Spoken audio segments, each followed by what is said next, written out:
سلام دوستان، اومدیم به کلک طوله که تازه خوب شده غذا بدیم.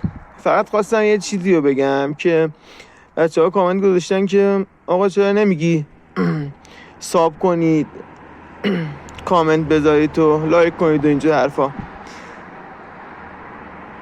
دوستان من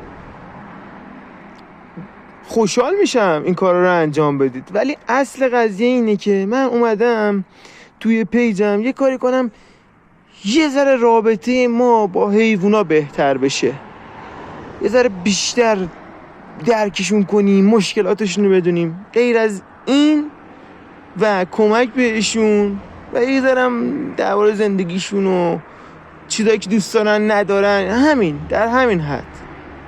خیلی خوشحال میشم حمایتم کنید، ولی اصل موضوع اینه. کلک جون بیا خوشگله.